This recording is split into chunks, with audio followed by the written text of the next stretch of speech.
سورہ بنی اسرائیل پارہ نمبر 15 آیت نمبر 78۔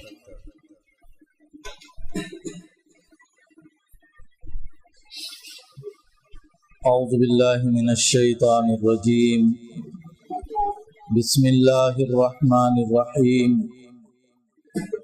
اقم الصلاة لدلوک الشمس الى غسق اللیل وقرآن الفجر ان قرآن الفجر كان مشهودا ومن الليل فتهجد به نافلة لك عسى أن يبعثك ربك مقاما محمودا۔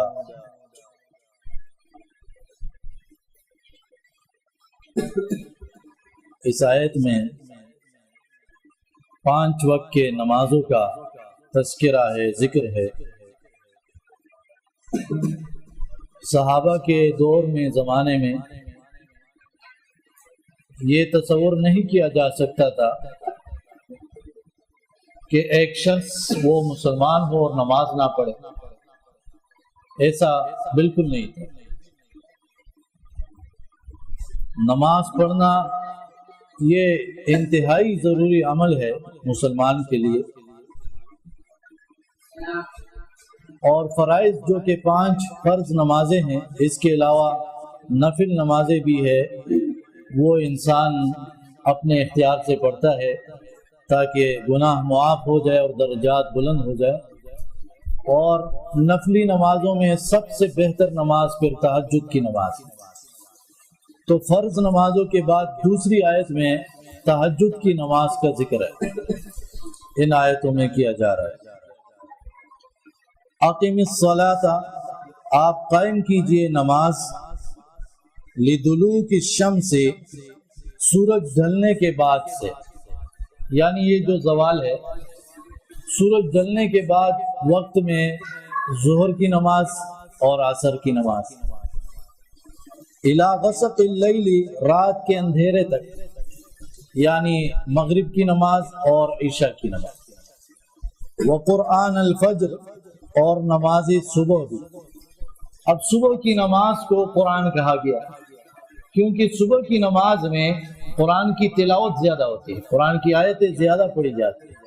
احادیث میں آتا ہے 60 سے لے کر 100 تک آیتیں رسول اللہ صلی اللہ علیہ وسلم صبح کی نماز میں پڑھا کرتے، 60 سے لے کر 100 تک کی آیتیں وہ پڑھا کرتے۔ اور یہ پھر صبح کی نماز جو ہے، اس میں فرشتے جمع ہوتے ہیں، اور دن اور رات دونوں فرشتے وہ جمع ہوتے ہیں۔ وہ دن والے فرشتے آ جاتے ہیں، رات والے فرشتے جاتے ہیں، لیکن جب تک وہ آئے نہیں یہ جاتے نہیں۔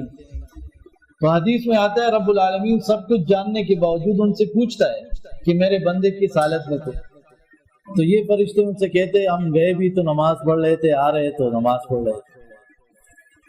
تو یہ ایک بہترین گواہی ہوتی ہے، فرشتے انسان کے بارے میں اس طرح گواہی دیتے ہیں۔ ان قرآن الفجر کان مشہودا، بے شک نماز صبح فرشتوں کے حاضر ہونے کا وقت ہے، اسی لیے یہ صبح کی نماز یہ بہت بابرکت نماز ہے، اور صبح کا وقت بھی بہت بابرکت ہے۔ نبی صلی اللہ علیہ وسلم نے دعائیں بھی کی، اللہ مبارک لامتی فی بکورہا، میری امت کے لیے صبح کے اوقات میں برکت عطا فرما۔ اس میں عام صحابہ کرام صبح کی نماز کے بعد نہیں سویا کرتے تھے، وہ اذکار پڑھا کرتے تھے، پھر اس کے بعد اشراق کی نماز پڑھا کرتے تھے۔ اگر کوئی آج کل مجبوری کی وجہ سے کہ اس کو کوئی اور ٹائم نہیں ملتا، صبح کی نماز پڑھ لیتا ہے اس کے بعد سوتا ہے تو حرام نہیں ہوگا، لیکن بہتر یہ ہے کہ صبح کا وقت ضائع نہ ہو۔ یہ ان لوگوں کی بات ہو رہی جو صبح کی نماز پڑھ کے سوتے ہیں، ان کے لیے بھی اچھا نہیں ہے، لیکن اگر مجبوری کی وجہ سے فرض نماز پڑھنے کے بعد سوتے ہیں تو چلو ان کی ایک مجبوری ہے۔ پھر آپ سوچئے ان لوگوں کا جو کہ فرض نماز بھی نہیں پڑھتے صبح کی، اور سوئے رہتے ہیں یہاں تک کہ 10 بجے 11 بجے 12 بجے، کبھی ظہر کے وقت کے ظہر کی نماز کے ساتھ پڑھ لیتے ہیں۔ یہ طریقہ کار جو ہے وہ بالکل غلط ہے۔ ایسے شخص کے بارے میں آتا ہے کہ شیطان اس کے کانوں میں پیشاب کرتا ہے. اب ایسا شخص جس کے کانوں میں شیطان پیشاب کرتا ہے تو اس کے دماغ میں سکون کہاں سے آئے گا، خوشی کہاں سے آئے گی، اچھی سوچ کہاں سے آئے گی؟ دماغ جو ہے وائرس آ گیا اس میں. شیطان کا پیشاب کوئی پاک چیز نہیں، دماغ اس میں وائرس آ گیا، کمپیوٹر وائرس سے بھر گیا. پھر کہتا ہے نصیحت اثر نہیں ہوتی ہے اور نیک اعمال میں دل نہیں کرتا ہے، پریشان رہتا ہوں، دل غمزدہ ہے. تو یہ اس وجہ سے ہے کہ یہ آپ صبح کی نماز کا خیال نہیں رکھ رہے. صبح کی نماز جب انسان پڑھتا ہے تو وہ اللہ کے ذمے میں ہوتا ہے، سارا دن اللہ کے ذمے. اور کہا گیا کہ اللہ نے جو ذمہ لے لیا ہے اس کو نقصان نہ پہنچایا جائے، ورنہ اس شخص کو جو ایسے شخص کو نقصان دیتا ہے اللہ جو ہے وہ عذاب میں مبتلا کرے گا. تو یہ بہت بڑی گارنٹی ہے ایک قسم کی، آپ صبح کی نماز پڑھیں. پھر عشاء کی جب فرض نماز باجماعت پڑھتے ہو، صبح کی باجماعت پڑھتے ہو، تو یہ ایسا ہے کہ پوری رات آپ نے نماز پڑھی. یہ صحیح حدیث ہے، آپ سوئے رہے لیکن آپ کو پوری رات نفل پڑھنے کی وہ ثواب ملا.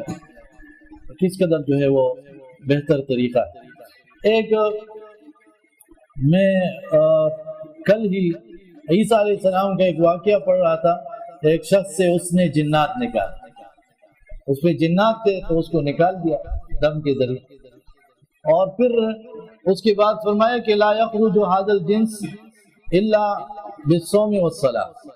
یہ جو چیزیں ہیں یہ انسان سے نہیں نکلتی ہے مگر نماز اور روزے کے ذریعے نکلتی ہے. دیکھیے اسرائیلی روایت، نماز اور روزے کے ذریعے یہ نکلتی ہے.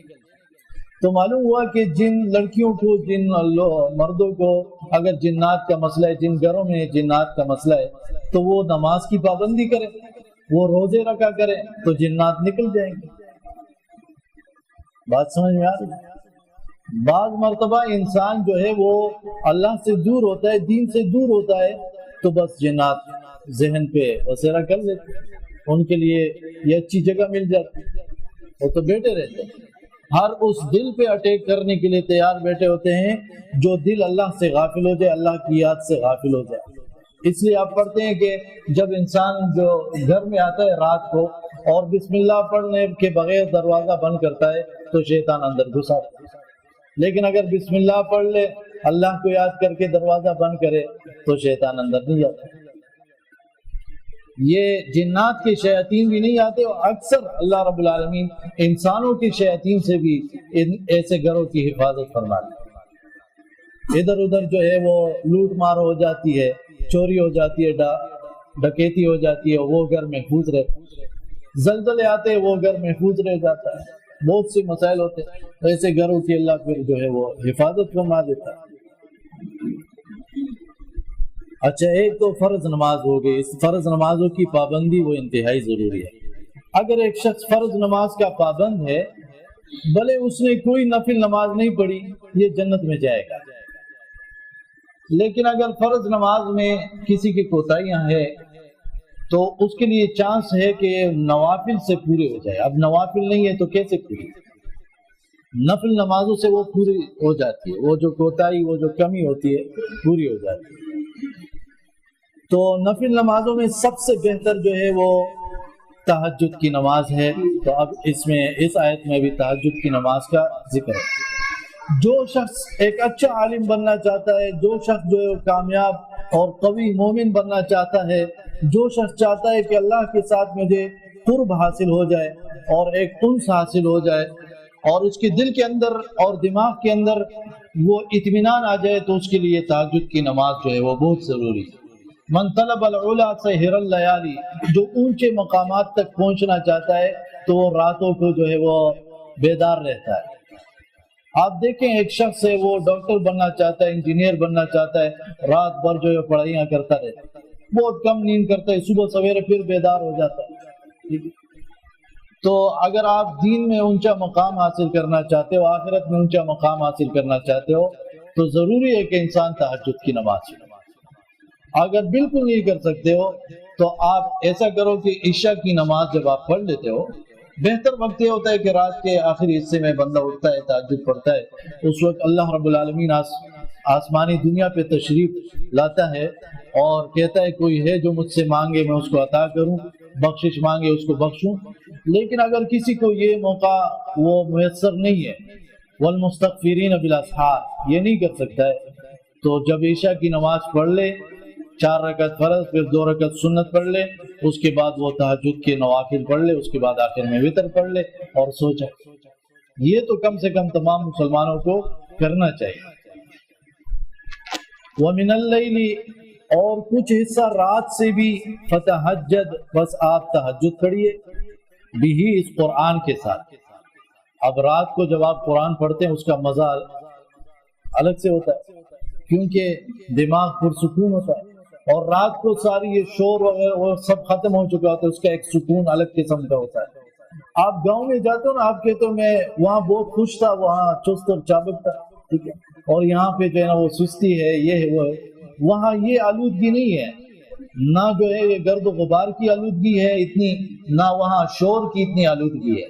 تو وہاں ایک قسم کا سکون ہے، دماغ پہ بوجھ نہیں ہے. اس کا ایک خاص بوجھ ہوتا ہے، لیکن لوگ عادی ہو گئے، وہ محسوس نہیں کر رہے ہیں، پریشان ہے، پتہ نہیں کیا وجہ ہے. لیکن جب ایسی جگہوں پہ جاتے ہیں، جیل سے پل ملک پہ گئے ہیں اور واپس آنے کو جی نہیں کر رہا ہے اس کا، وہ خاص فضا مقام پہ گئے ہوا. اسی طرح جب ایسی جگہوں پہ انسان جاتا ہے جہاں رب العالمین نے خاص انوارات وہاں پہ برستے ہیں، خاص رحمتیں برستی ہے، تو وہاں بھی انسان سکون محسوس کرتا ہے، ہلکا محسوس کرتا ہے، جیسے خانہ کعبہ کے اندر جاتا ہے، مدینہ جاتا ہے، مکہ جاتا ہے. تو یہ جو وقت ہے اس میں انسان اپنے آپ کو بہت زیادہ پرسکون محسوس کرتا ہے. رات کا جو حصہ ہے، اور اچھے طریقے سے وہ تلاوت کر سکتے ہیں، وہ اس کو مزہ بھی دے گا، فائدہ بھی بہت دے گا. نافلۃ لک، اس حال میں کہ یہ زائد ہے آپ کے لیے.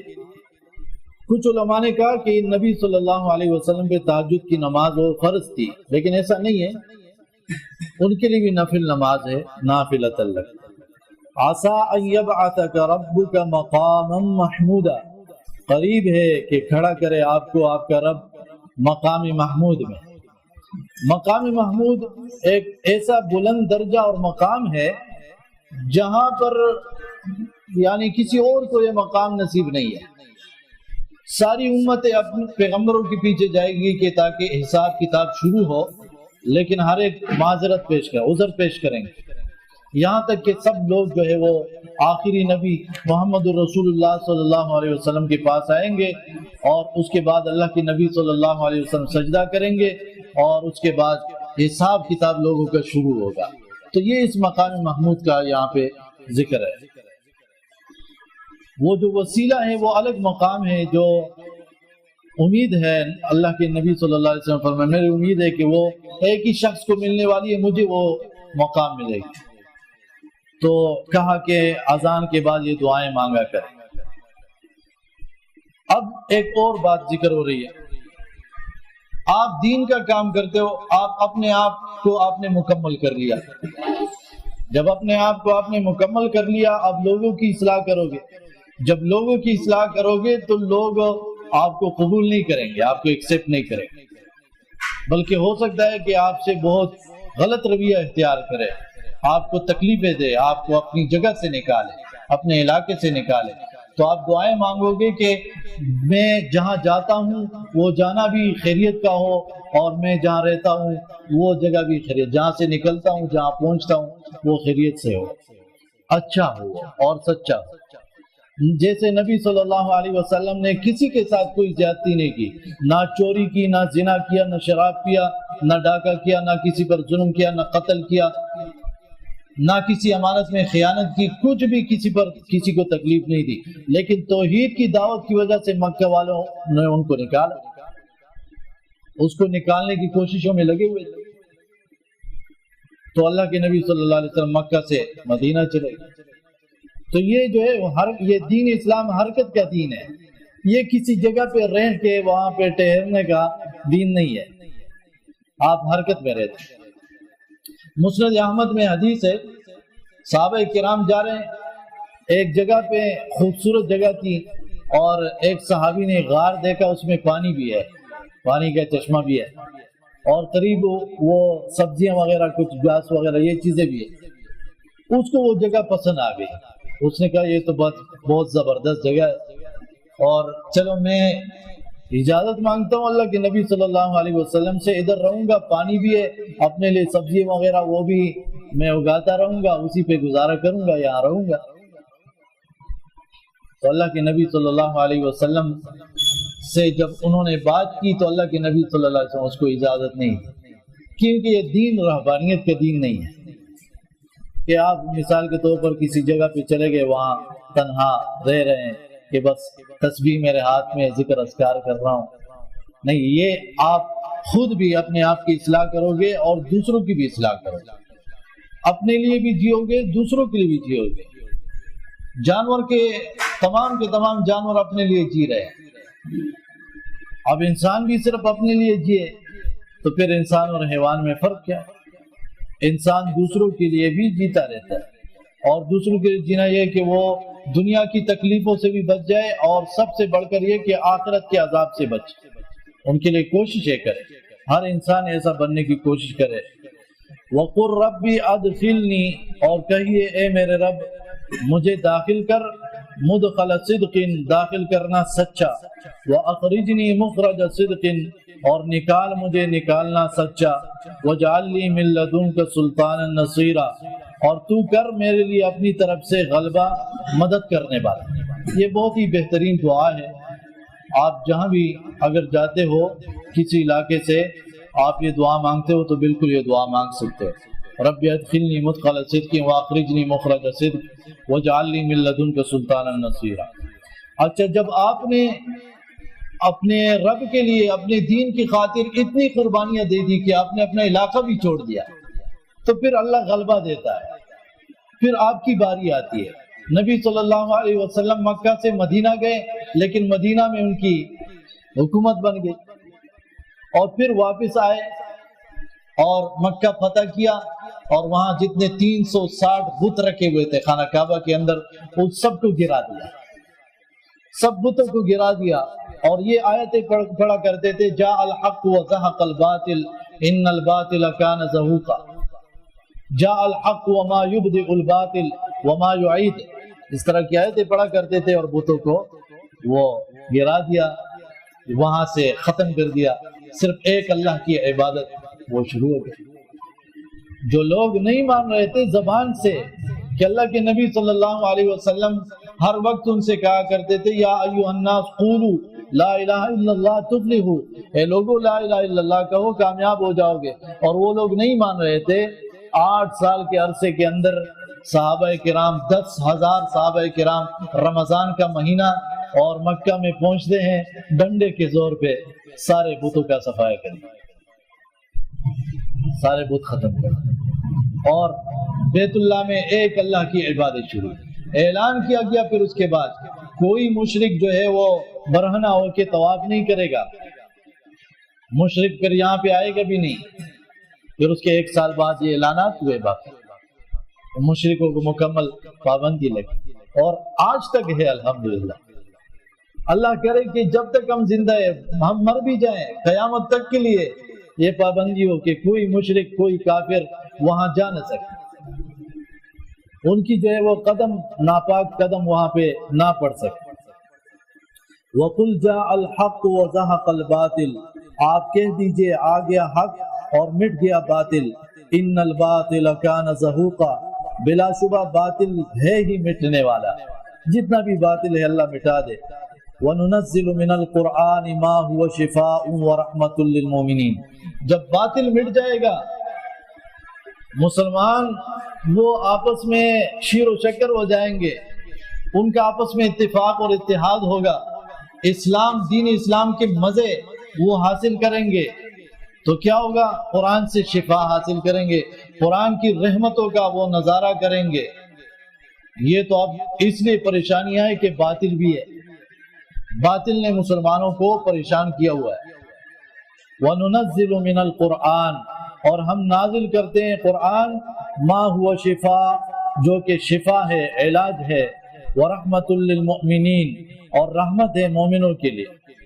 اچھا ایک ہوتا ہے علاج کہ بندہ دوائیاں استعمال کرتا ہے، یہ علاج، لیکن بعض اوقات انسان علاج کرتا ہے شفا حاصل نہیں ہوتی، تو یہاں پہ یہ ذکر نہیں ہوا کہ یہ علاج ہے، بلکہ یہ ذکر ہو شفا ہے، گارنٹیڈ ہے، آپ قرآن پہ عمل کرو گے بس شفا ہے، آپ قرآن کو استعمال کرتے ہو یہ شفا ہے۔ یقین کریں کہ آج ضرورت اس بات کی، بہت سے لوگ وہ 2 مہینے بیمار رہتے ہیں لیکن ایک مرتبہ بھی اپنے آپ کو دم نہیں کرتے۔ یہ مسلمانوں کو کیا ہو گیا ہے؟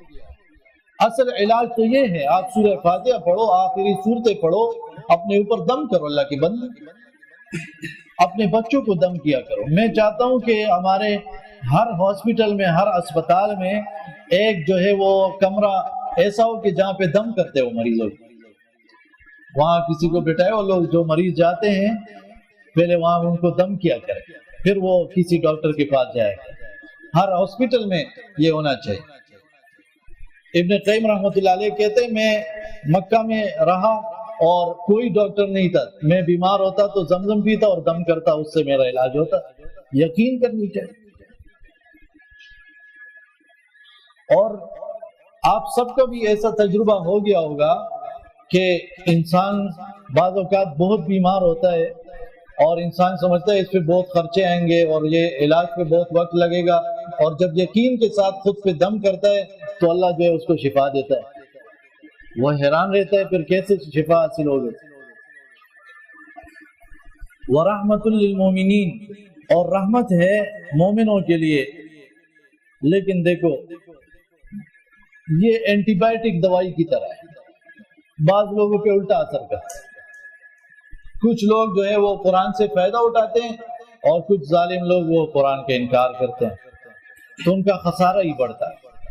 وَلَا يَزِيدُ الظَّالِمِينَ إِلَّا خَسَارًا، اور نہیں وہ زیادہ کرتا ظالموں کو مگر خسارے ہی میں۔ اچھا جب مزے ہو گئے، ایسی حالت آ گئی، ایسی پوزیشن آ گئی کہ لوگ مال لے کے گھوم رہے ہیں، کوئی ہے جو ہم سے زکوٰۃ لے اور کوئی زکوٰۃ لینے والا نہ ہو، اور ایک کہتا ہے بھائی میں بھی خود دینا چاہتا ہوں، بہت مال و دولت مل گئی۔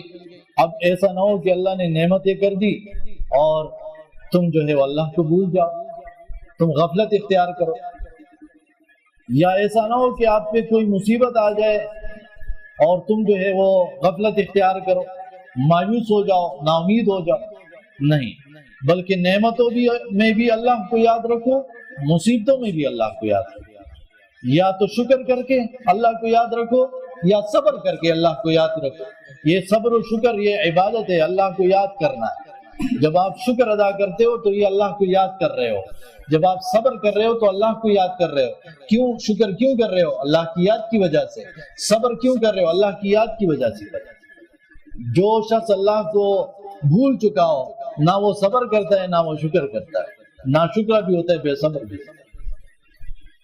تو اب یہ بات ذکر ہو رہی ہے وَإِذَا أَنْعَمْنَا عَلَى الْإِنسَانِ، اور جب ہم انعام کرتے ہیں انسان پر، أَعْرَضَ، تو وہ اعراض کرتا ہے، وَنَأَىٰ بِجَانِبِهِ، اور وہ دور کر لیتا ہے اپنا پہلو، وَإِذَا مَسَّهُ الشَّرُّ، اور جب پہنچتی ہے اسے تکلیف، كَانَ يَئُوسًا، تو وہ ہو جاتا ہے بہت نا امید۔